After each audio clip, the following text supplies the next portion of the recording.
This is iFIBER 1 News. Here are today's top stories. A fire broke out a little too close to home on Thursday when a small fire off of State Route 17 near the Stratford exit caught flame. Game number 4 of the BCHL Interior Division Finals took place on Wednesday night at the Cow Tire Place in British Columbia. A sudden change in policy at Washington's prisons means non-profit groups are no longer allowed to send books to inmates. The Moses Lake Public Library is hosting the 5th annual Early Childhood Literacy Fair on April 15th. From the iFIBER 1 newsroom, this is iFIBER 1 News. And it starts now. A fire broke out a little too close to home on Thursday when a small fire off of State Route 17 near the Stratford exit caught flame. According to Moses Lake Fire Department officials, the fire was a pretty good size by the time they got the call. MLFD arrived on site first, followed by Grant County Fire District 5. MLFD took the south side of the island, the side nearest the freeway, while Fire District 5 took the north end. The fire started in the middle of the island, so firefighters had to wait for it to burn closer to the edges before they could start containment. The exact cause of the fire is unknown, however, officials say there is no way the fire wasn't man-made. Speculation leads to an encampment in the middle of the island and a possible campfire that lost control. However, it's still unclear exactly what happened. The fire was contained quickly, and there was no damage to anything outside of the island. I'm Adam Chikoski for iFIBER 1 News. This segment is brought to you by Change doesn't have to be complicated. With a low-profile microwave hood combination that's ready to install right out of the box. It fits in the same space as your under-cabinet hood, so you can get your microwave off the countertop and make space for the routines worth keeping. The low-profile microwave hood combination from the #1 selling appliance brand in the USA. Whirlpool Appliances, now available at more furniture in Ephrata. Game number 4 of the BCHL Interior Division Finals took place on Wednesday night at the Cow Tire Place in British Columbia, with the Vernon Vipers leading the series 2-1 over the Wenatchee Wild after wins in games 1 and 3 of the best-of-7 set.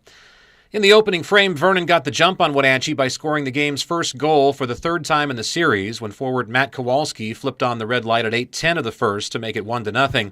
In period 2, the Vipers multiplied their advantage to 2-0 at the 8:24 mark on left winger Connor Marit's power play tally and added an empty netter from centerman Josh Latta with only 8 seconds remaining in regulation later on to cap off a 3-0 victory, which gave them a 3-1 series lead. After getting shut out by the same score in Game 2 of the series, Vernon returned the favor on Wednesday night with starting goaltender Aiden Porter's 16-save goose egg.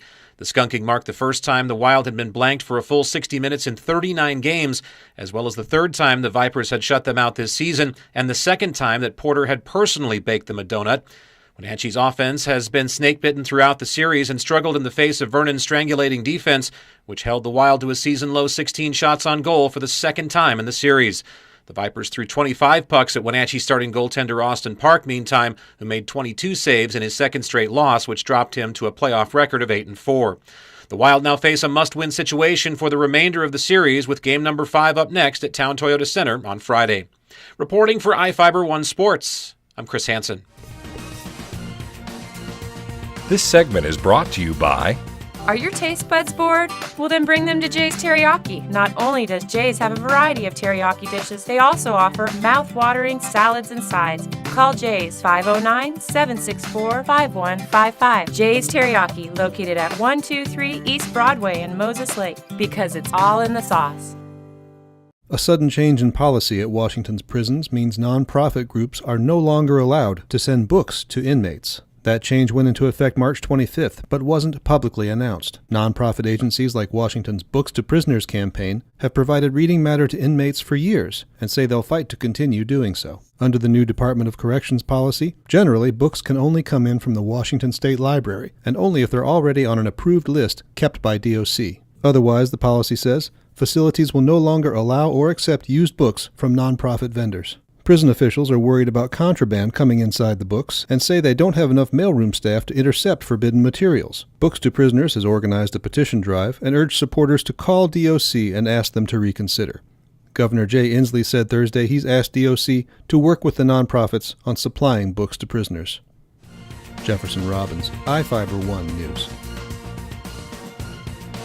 The Moses Lake Public Library is hosting the 5th annual Early Childhood Literacy Fair on April 15th. The annual event is from 5:30 p.m. to 7:30 p.m. at the library, located at 418 East 5th Avenue. The free literacy fair is geared toward families with children ages birth to 5. The library has again partnered with Big Bend Community College early childhood educators and local businesses to offer games, crafts, informational booths, storytellers, and more interactive activities. There will also be a free vision screening offered for children. For more information about the Literacy Fair or other library programs, call 509-765-3489. This is Joe Utter for iFIBER 1 News. This is iFIBER 1 News. For more information on these stories and other news, visit us online at iFiber1.com or check us out on Facebook.